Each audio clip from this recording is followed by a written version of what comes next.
মৰমৰ ছাত্ৰ-ছাত্ৰীসকল, তোমালোকক সফুৰা এক্সাম 2025ৰ কাৰণে মই ইম্পৰ্টেণ্ট বিজ্ঞানৰ কেইটামান কুৱেশ্যন লৈ আহিছোঁ। তোমালোকে লাষ্টলৈকে চাবা। ছাত্ৰ-ছাত্ৰীসকল, ইয়াৰ উপৰি ক্লাছ 8 আৰু 9ৰ যিটো সফুৰা বৃত্তিৰ কাৰণে এখন ই-বুক প্ৰস্তুত কৰা হৈছে। বাকী ক্লাছবিলাকৰ কাৰণে বৰ্তমান হোৱা নাই, কিন্তু কৰি আছোঁ। কিন্তু 8 আৰু 9ৰ কাৰণে পাব। মাত্ৰ 49 টকাত তোমালোকে এই ই-বুকখন পাই যাবা। তোমালোকে এটা SMS দিলে হ'ল যে সফুৰা এক্সাম ক্লাছ 8ৰ ই-বুকখন লাগে। ঠিক আছে, তেতিয়া তোমালোকক লগে লগে দিয়া হ'ব মাত্ৰ 49 টকাতে। আৰু ইয়াৰ উপৰি ক্লাছ 8ৰ যিটো ক্লাছ টেক্সৰ কাৰণে চৰকাৰী বিদ্যালয়ৰ ছাত্ৰ-ছাত্ৰীক পঢ়োৱা হৈ আছে অনলাইন মাধ্যমত মাত্ৰ 119 টকাত। মেথছ, ছায়েন্স আৰু ইংলিছ কোনোবাই ল'ব পাৰিব। হোৱাটছএপ নাম্বাৰটো আছে, হোৱাটছএপৰ নাম্বাৰটো SMS কৰিলে হ'ল। এতিয়া প্ৰশ্নটো হৈছে 1 নম্বৰ, তলত দিয়া কোনটোৱে শুক্ৰাণু আৰু ডিম্বাণু মিলনক বুজায়? ইয়াৰ 4টা অপশ্যনৰ ডিটো হ'ব শুদ্ধ উত্তৰ, নিষেচন। 2 নম্বৰ প্ৰশ্নটো হৈছে কোনটো তন্ত্ৰৰ লগত প্ৰস্টেট গ্ৰন্থি সংযুক্ত হৈ থাকে? ইয়াৰ যে এনচাৰটো চাওঁ তেনেহ'লে পুংজনন তন্ত্ৰ। 3 নম্বৰ প্ৰশ্নটো হৈছে টেষ্টষ্টেৰন হৰমন নিঃসৰণ কৰা কোষবোৰ নাম? আমি 4টা অপশ্যনৰ শুদ্ধ উত্তৰটো দিম শুক্ৰকোষ, ডিটো হ'ব শুদ্ধ উত্তৰ। কোনবিধ প্ৰজনন প্ৰক্ৰিয়াত জিনৰ বিনিময় হয়? ইয়াৰে এনচাৰটো হৈছে এটো হ'ব যৌন প্ৰজনন। 5 নম্বৰ প্ৰশ্নটো হৈছে এবিধ স্ত্ৰী যৌন হৰমনৰ নাম লিখা? ইয়াৰে চিটো হ'ব শুদ্ধ উত্তৰ ইষ্ট্ৰজেন।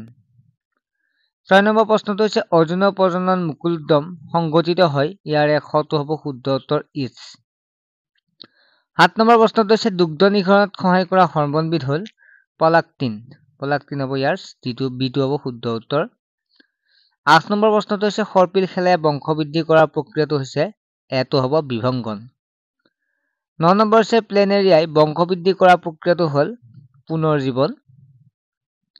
10 নম্বৰটো হৈছে কলাজৰ বেমাৰ সৃষ্টিকাৰী অনুজীৱবোৰৰ নাম হ'ল লেইচমেনিয়া। জিন কিহেৰে গঠিত? জিন হৈছে DNA দ্বাৰা গঠিত। ক্ৰমজমৰ জিন অৱস্থিত স্থানক কি বোলে? লকাছ বুলি কোৱা হয়। ছাত্ৰ-ছাত্ৰীসকল, তোমালোকে সোনকালে ই-বুকখন লৈ ধুনীয়াকৈ পঢ়িবৰ কাৰণে প্ৰস্তুত কৰা। ধুনীয়াকৈ মেথছ, ছায়েন্স বা তেনেকুৱা আটাইখিনি দিয়া আছে। আমি লাইভ ক্লাছৰ জৰিয়তে বুজাই দিম, যিখিনি মেথছখিনি কৰি দিম। গ্ৰুপ এটাতো এড কৰি দিম, কোনোবাই ল'ব পাৰিব, সুবিধাখিনি পাব কিন্তু। ঠিক আছে, বেছি পইচাও নহয়, মাত্ৰ 49 টকা। ক্ৰমজমৰ জিনৰ পৰিৱৰ্তনৰ বাবে হোৱা ব্যক্তৰ ওপৰ পৰিৱৰ্তনক কি বোলে? উৎপৰিৱৰ্তন। ৰাসায়নিক বিৱৰ্তন সম্বন্ধে প্ৰমাণিত কৰিছিল ষ্টেনলি মিলাৰে। বংশগতি বিদ্যাৰ জনক কোন? ইয়াৰ এনচাৰ হৈছে এটো গ্ৰেগৰ জোহান মেণ্ডেল। তলৰ কোনবোৰ পিতি পাতৰ পাতল আকাৰলৈ নিব পাৰি? ইয়াৰ এনচাৰ হৈছে জিংক, এটো হ'ব শুদ্ধ উত্তৰ। 17 নম্বৰ হৈছে তলত দিয়া কোনটো উক্তি শুদ্ধ? ইয়াৰ হৈছে চিটো হ'ব সাধাৰণতে ধাতুসমূহ নমনীয়। অন্তৰ্নিষেচন হতে? ইয়াৰে এটো হ'ব স্ত্ৰীৰ দেহত। লালুকি এটা পূৰ্ণাংগ ভেকুলীৰ বিকশিত হোৱা প্ৰক্ৰিয়াটো হ'ল ৰূপান্তৰ।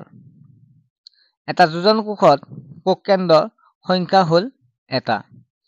ছাত্ৰ-ছাত্ৰীসকল, আশা কৰোঁ তোমালোকে নিশ্চয় ভিডিঅ'টো ভাল পালে। আৰু লগতে ইয়াৰ উপৰি ক'ব বিচাৰোঁ ক্লাছ 9ৰ অনলাইন ক্লাছ হৈ আছে, কোনোবাই জইন হ'লে হ'ব পাৰে। ঠিক আছে, নেক্সট এটা ক্লাছত লগ পাম, বাই।